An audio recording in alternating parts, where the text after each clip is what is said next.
paramedic for 7 years now. You see some wild things in this line of work. Car crashes, overdoses, violent incidents, stuff most people can't even imagine. It's hard not to get numb to it after a while. You go in, you do your job, and move on to your next call. Yesterday was different. It started like any other shift. My partner Jenna and I had been working together for a couple of years, so we had a rhythm.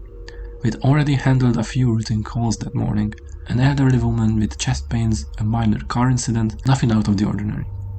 Then the call came in, a possible overdose, middle of the day, on a busy street. When we pulled up, the scene was chaos.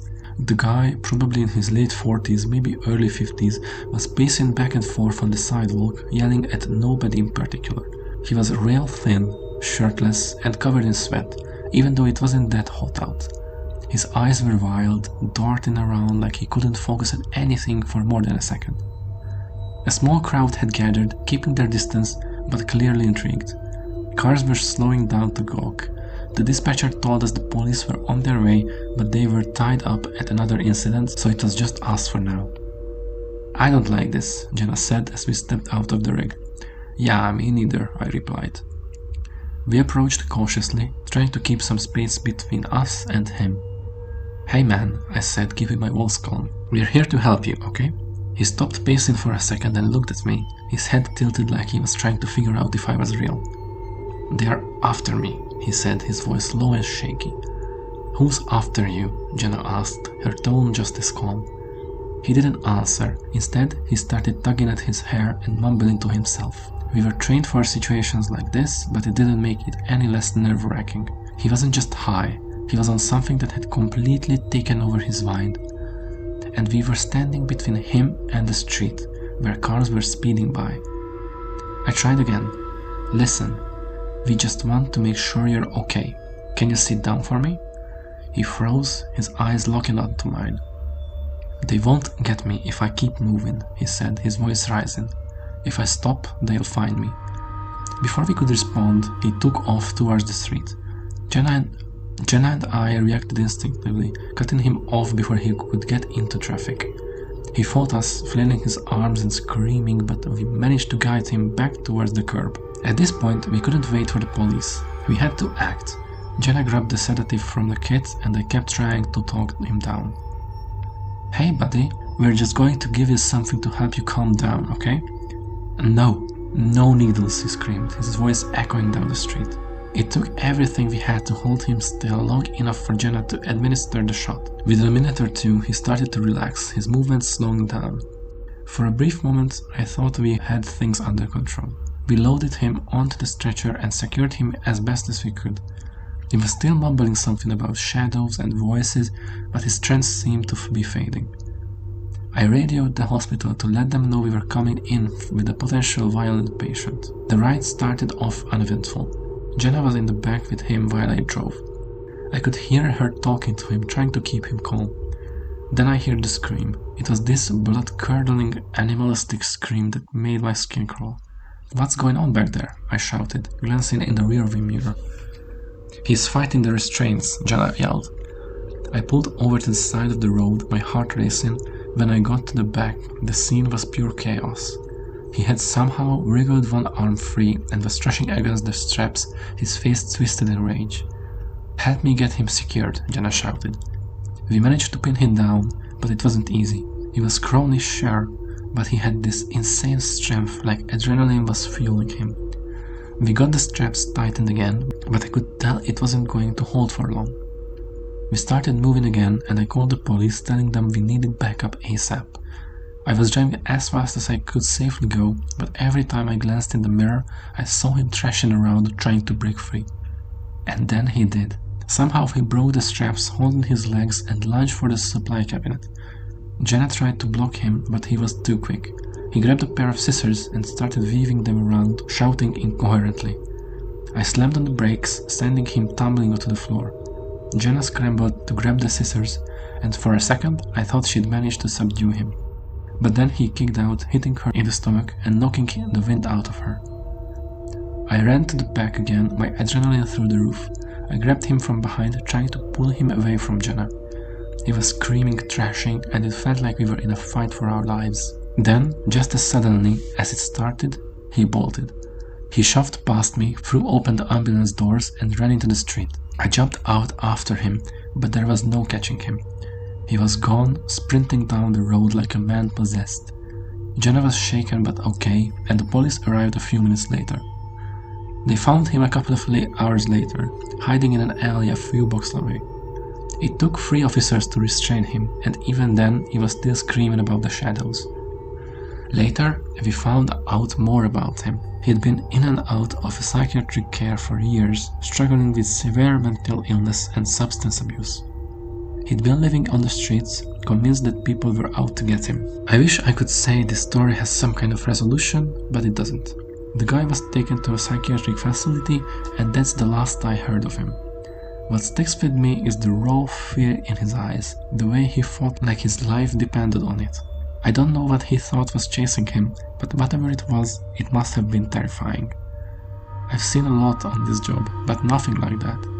It's a reminder that no matter how much training you have, no matter how many times you think you've seen it all, there's always something out there that will shake you to your core.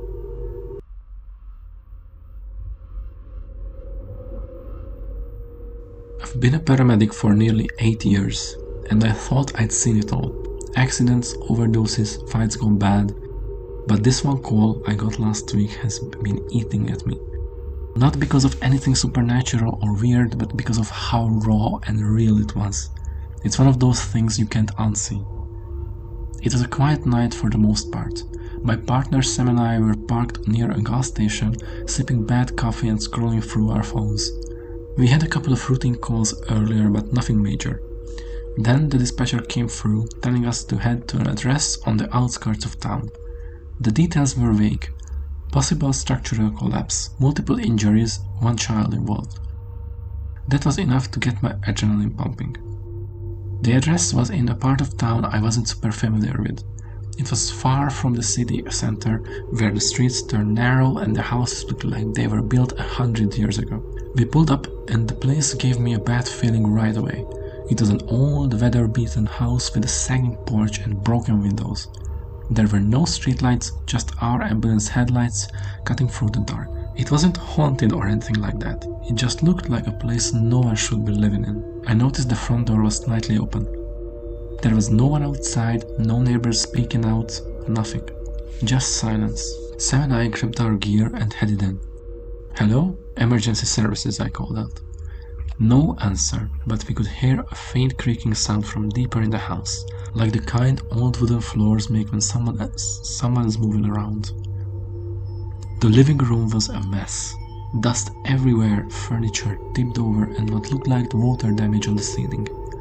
As we moved further in, the air felt heavy, like the kind of humidity you get before a storm. "Over here," Sam whispered, pointing toward the hallway. We followed the sound of faint crying. The hallway was narrow, with peeling wallpaper and flickering light bulbs. That's when we found them, the parents. It looked like a part of the roof had caved in. A massive beam had fallen straight down, crushing the father. The mother was pinned underneath debris nearby, barely alive. Blood pooled around them, soaking into the rotted floorboards. "Help her," the father crowed. It was the only thing he said before he passed out. We sprang into action. Sam started checking the mother's vitals while I radioed for backup as I crouched next to her. We sprang into action. Sam started checking the mother's vitals while I radioed for backup. As I crouched next to her, she grabbed my arm with surprising strength. "Get my daughter," she gasped. "She's in her room." I looked at Sam. We didn't have much time. The mother was breathing shallow and her pulse was weak, but we couldn't ignore the kid. "I'll go," I said, standing up. "You stay with her." The kid's room was at the end of the hallway. I knocked first, then I pushed the door open. She was sitting in the corner, clutching a stuffed bear, her knees pulled up to her chest. Her face was pale and her eyes were wide with fear. She didn't say a word, just stared at me like I was another part of the nightmare she was living in. "Hey," I said softly, kneeling down to her level.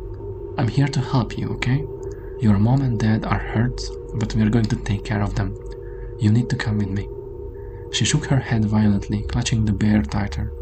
It's not safe in here, I said, trying to keep my voice steady. We need to go. That's when I noticed the ceiling above her. It was sagging, cracked, and water-stained, like it could give way at any second. I couldn't leave her there. I inched closer, reaching out my hand. Come on, sweetheart, I said. I'll carry you if you want. Finally, she nodded, just a tiny movement. I scooped her up, the bear still clutched to her chest, and carried her out of the room. By the time we got back to the living room, the scene was even worse. The father wasn't breathing anymore, and the mother was sleeping fast. Backup hadn't arrived yet, and Sam was doing everything she could, but it was clear we were running out of time. I set the girl down in a chair and wrapped her in a blanket from our kit. She was still silent, her eyes glued to her parents. Stay here, I told her. We are going to help them, okay? She didn't respond, just nodded again. The next few minutes were a blur. Backup finally arrived and we worked with the firefighters to get the mother out from under the debris. The father was declared dead at the scene and the mother was barely hanging on as we rushed her to the hospital. The whole time the girl didn't make a sound. It wasn't until later that we learned the full story. The family had been living in that house for years, struggling to make ends meet. The roof had been leaking for months, but they couldn't afford to fix it. When the storm hit earlier that day, it was the final straw. The mother survived, but she was in critical condition for weeks. The girl was taken in by relatives, and we never saw her again. What sticks with me the most isn't the blood or the chaos, it's the silence. The way that little girl sat there clutching her bear, watching everything fall apart around her. I've seen a lot of things on this job, but that night will stay with me forever.